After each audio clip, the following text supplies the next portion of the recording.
तो इनके पास क्या एविडेंस है कि ईवीएम में गड़बड़ी आज तक दे पाए? 10 साल से चिल्ला रहे हैं, कोई एविडेंस दे पाए कि नहीं हेरा फेरी हुई है? केवल मुंह से ही तो बोल रहे हैं ना। जब वोटिंग के बाद ईवीएम जाती है वहाँ कांग्रेस पार्टी का भी एजेंट होता है, समाजवादी पार्टी का भी एजेंट होता है। ऐसे नहीं कि चुपके से लेकर गया, सबके हस्ताक्षर होते हैं, सबकी सहमति से वो सील होती है। इतना ही नहीं, मतदान केंद्र में गणना से पहले सबके सामने वो सील तोड़ी जाती है। ये कैसे आरोप लगा रहे हैं ये लोग? ये लोग पढ़े लिखे लोग हैं। लेकिन अभी आपने कहा कि विपक्ष ये बोल रहा है कि तेलंगाना की जनता पढ़ी लिखी है, इसलिए वहां बीजेपी सरकार नहीं बना पाएगी।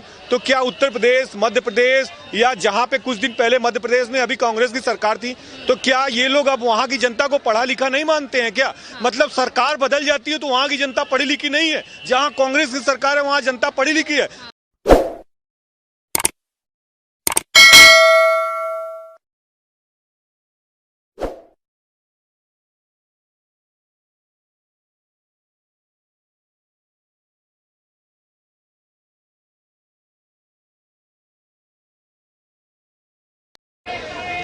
नमस्कार, आप देख रहे हैं द थिंक न्यूज और मैं हूं आपके साथ प्रेरणा नागवंशी। इस वक्त दिल्ली के कनॉट प्लेस में मौजूद हैं और जैसे कि हम सब जानते हैं कि लोकसभा चुनाव जो है बहुत ही नजदीक है। ऐसे में हर पार्टी अपना अपना पक्ष रख रही है और देखा जाए तो कहीं ना कहीं ऐसे बयान दे रही है जिससे विपक्ष को हमला सा लग रहा है। और इसी बीच में अभी जेपी नड्डा ने राष्ट्रीय अधिवेशन में कार्यकर्ताओं को संबोधन में ये कह दिया कि अब तेलंगाना में भी सरकार बनाएंगे। और वहीं विपक्ष का कहना है कि तेलंगाना में पढ़ी लिखी जनता है, यानी देखा जाए तो तेलंगाना में लिटरेसी रेट अच्छा है, तो वहां के लोग कभी भी बीजेपी को जो है सपोर्ट नहीं करेंगे, समर्थन नहीं देंगे। अब इसी विषय पे हम चर्चा कर लेते हैं। कुछ यहाँ के लोगों से हमारे साथ मौजूद हैं। चंदन जी मौजूद है जो अक्सर अच्छे से अपना बयान रखते हैं और बहुत ही खुल के अपने जो राय है उसको प्रदर्शन करते हैं। सर नमस्कार, आपसे पूछना चाहूंगी, जैसे कि जेपी नड्डा कह रहे हैं तेलंगाना में भी सरकार बनाएंगे, लग रहा है क्या बना लेंगे? नहीं, देखिए, एक कोई भी पार्टी का बड़ा नेता हो तो वो चाहेगा कि हमारी सरकार हर जगह हो। वो तो पार्टियां चाहती हैं कि वो तो हर पार्टी चाहती है कि देश के हर स्टेट में हमारी सरकार हो, इसमें कोई बुराई नहीं है। लेकिन अभी आपने कहा कि विपक्ष ये बोल रहा है कि तेलंगाना की जनता पढ़ी लिखी है, इसलिए वहां बीजेपी सरकार नहीं बना पाएगी।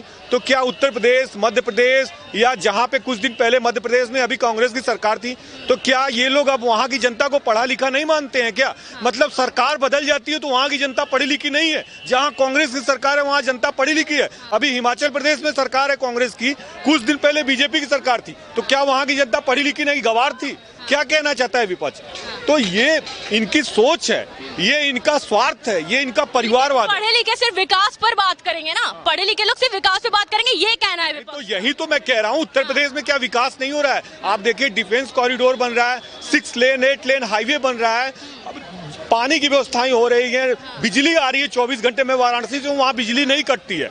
आप सोचिए, 2017 के पहले यही सैफई में बिजली जाती थी, केवल सैफई में जाती थी, मैनपुरी इटावा में, क्योंकि वो मुलायम सिंह का क्षेत्र था। मुलायम सिंह के पूरे परिवार के लोग ही वहाँ सांसद होते थे। डिम्पल यादव कन्नौज से थी, मैनपुरी से मुलायम सिंह थे, फिरोजाबाद से अक्षय प्रताप थे, सब परिवार के लोग सांसद, जिला पंचायत अध्यक्ष, ब्लॉक प्रमुख, प्रधान तक उन्हीं के परिवार के होते थे। स्टेडियम्स भी बड़े बड़े उन्होंने ही बनवाए और सैफई महोत्सव भी होता था। मुंबई से एक्ट्रेस आती थी, मल्लिका शेरावत, माधुरी दीक्षित, जिस एक्ट्रेस को लोग देखने भर सपना मानते हैं वहां जाके ठुमके लगाती थी। ये पैसा उत्तर प्रदेश सरकार अपना भुगतान करती थी। मुंबई बॉलीवुड को उत्तर प्रदेश की सरकार पैसा पेमेंट करती थी, अब वो बंद हो गया है। तो ये कांग्रेस, ये विपक्ष के जो लोग बोल रहे हैं कि पढ़े लिखे लोग नहीं है, तो वही उत्तर प्रदेश के लोग हैं जिन्होंने समाजवादी पार्टी को हटाने का काम किया, जिन्होंने कांग्रेस को हटाने का काम। ईवीएम हैक की वजह से हट गए कहते हैं। तेलंगाना में ईवीएम हैक नहीं हो रही है क्या? हिमाचल प्रदेश में सरकार बनाए वहाँ ईवीएम हैक नहीं हो रही है? वहाँ की सड़कों पे तो ईवीएम नहीं मिलती ना सर। सड़कों पे ईवीएम कर्मचारी की गलती से कहीं ईवीएम गिर जाती है, क्या उसमें वोट था? ईवीएम गलती से गिरने का टॉपिक तो नहीं है, खाली ईवीएम थी, उसकी जांच हुई। और कोई भी ईवीएम जाती है, मैं आपको बताऊं, जब वोटिंग के बाद ईवीएम जाती है वहाँ कांग्रेस पार्टी का भी एजेंट होता है, समाजवादी पार्टी का भी एजेंट होता है। ऐसे नहीं कि चुपके से लेकर गया, सबके हस्ताक्षर होते हैं, सबकी सहमति से वो सील होती है। इतना ही नहीं, मतदान केंद्र में गणना से पहले सबके सामने वो सील तोड़ी जाती है। ये कैसे आरोप लगा रहे हैं ये लोग? ये लोग पढ़े लिखे लोग हैं। जिस स्टेट में इनकी सरकार होती है। नहीं करवाना चाहिए ना ईवीएम से चुनाव, इसमें भी तो अड़ी रहती है ना भाजपा। इतना टाइम किसके पास है बताइए? लोकसभा चुनाव इतने पूरे देश में चुनाव होता है, आप 2-2, 3-3 दिन चुनाव होते रहे और 10 दिन 12 दिन मतगणना होती रहे, इसमें कितनी दिक्कतें हैं बताइए? और इसमें दिक्कत क्या है? गलत नहीं तो 10-15 दिन तो इन्वेस्ट कर सकती है सरकार। देखिए नहीं 10-15 दिन कर्मचारी कौन ड्यूटी करेगा बताइए? कितना प्रेशर होता है, कितनी फोर्स लगती है, और यहाँ से हर स्टेट से पुलिस ले जाई जाती है, उस स्टेट में भी लॉ एंड तो बहाना हो गया सर। लेकिन ये तो इनके पास क्या एविडेंस है कि ईवीएम में गड़बड़ी आज तक दे पाए? 10 साल से चिल्ला रहे हैं, कोई एविडेंस दे पाए कि नहीं हेरा फेरी हुई है? केवल मुंह से ही तो बोल रहे हैं ना, मुंह से ही तो। सड़कों पे भी तो ईवीएम मिला, इससे बड़ा सबूत क्या हो सकता है? जहाँ 1000-2000 बैलेट बॉक्स जा रहे हैं, ईवीएम जा रही है, हो सकता है कोई खाली ईवीएम गिर सकती है, लेकिन कागज थोड़ी है कि ईवीएम गिर जाएगा, कागज है क्या? ईवीएम है। बरामद हुआ ना, और जो ईवीएम बरामद हुई गिरी थी, उस ईवीएम में मैं आपको बताऊं खाली ईवीएम थी। ऐसा नहीं है, रिजर्व में भी ईवीएम रखी जाती है। मान लो कोई ईवीएम खराब हो गई तो तुरंत ईवीएम कहां से आएगी? क्या मतदान नहीं होगा? तो इसलिए 2-3 खाली ईवीएम रखी जाती है रिजर्व में हर बूथ के लिए, वही ईवीएम मिली थी वो। तो ठीक है, ये चूक हो गई, हम मानते हैं, लेकिन राहुल गांधी ये बार बार कहते हैं कि ईवीएम में गड़बड़ी है, तो तेलंगाना में गड़बड़ी नहीं हुई है क्या? वहाँ मुख्यमंत्री बने हैं आपके, हिमाचल प्रदेश में सुक्खू बने हैं, उसी ईवीएम से चुन के आए हैं, उसी ईवीएम से कांग्रेस भी जीत के आई थी। अच्छा। उसी ईवीएम से। लेकिन वहाँ के पढ़े लिखे लोग हैं तो वो इतना ज्यादा आस्था पर ध्यान नहीं देंगे, वो विकास के मुद्दों पर देंगे कि पढ़ाई लिखाई कितनी है, शिक्षा व्यवस्था कितनी है, उसके बिहाफ पर वहाँ पे कांग्रेस भी खेल रही है। आस्था से कहाँ वो दूर भाग रहे हैं? जनेऊ लटका के मंदिर में जाते हैं, बोलते हैं मैं कौल ब्राह्मण हूँ। किस लिए बोलते हैं? आपको जरूरत क्या है बोलने की? आपसे किसी ने पूछा आपका गोत्र?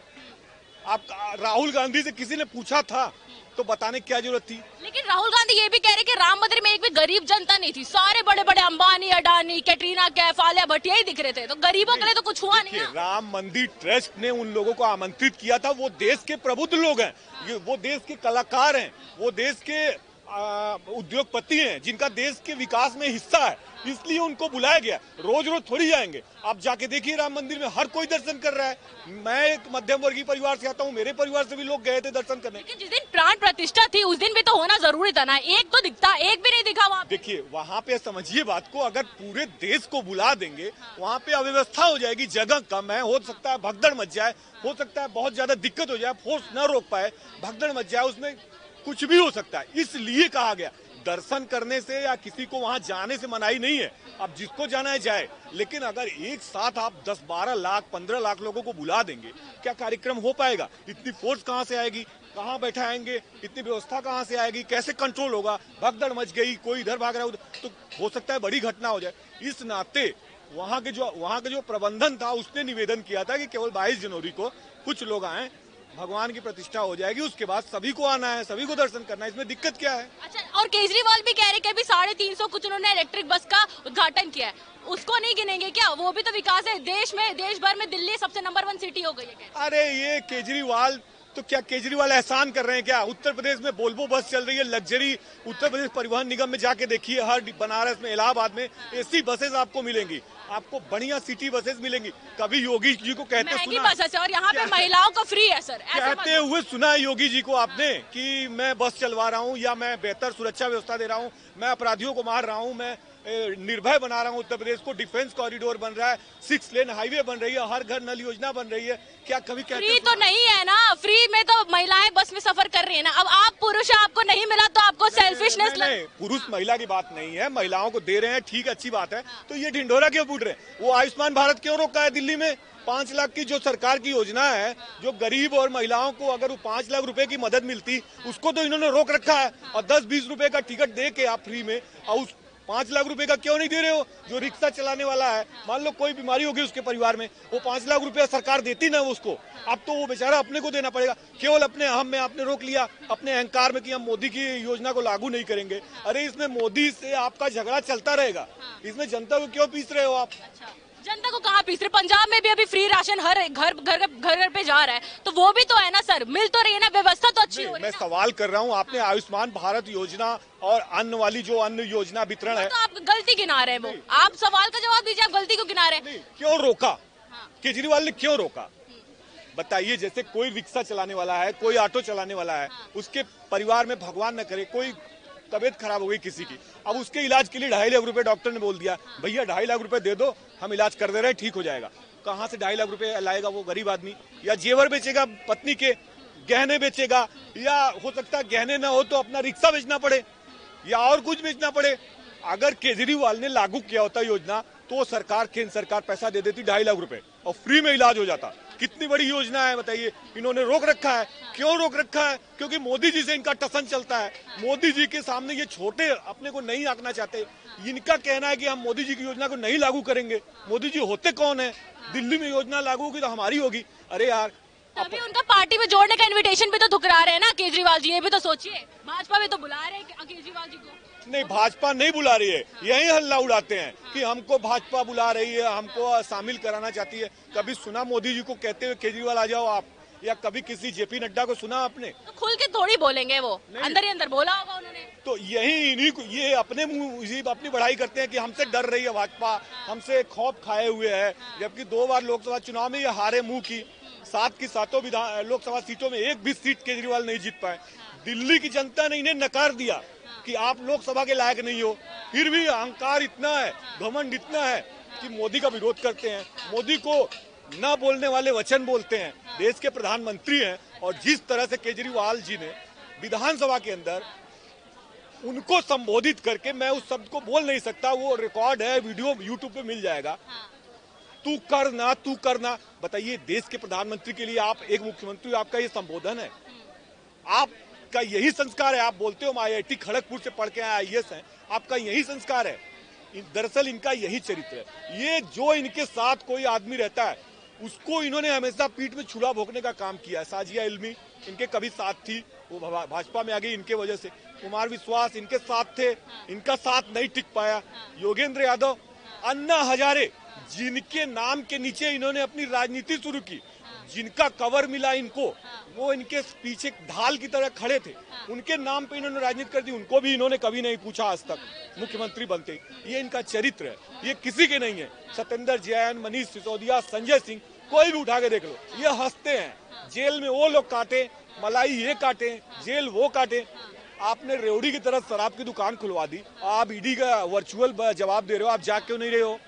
वो लोग जेल काट रहे हैं, उसी में आप जा क्यों नहीं रहे हो? इनको मालूम है कि मैं जांच तो मेरे तक आएगी, ये आखिरी बिंदु है। मैं सच कह रहा हूँ।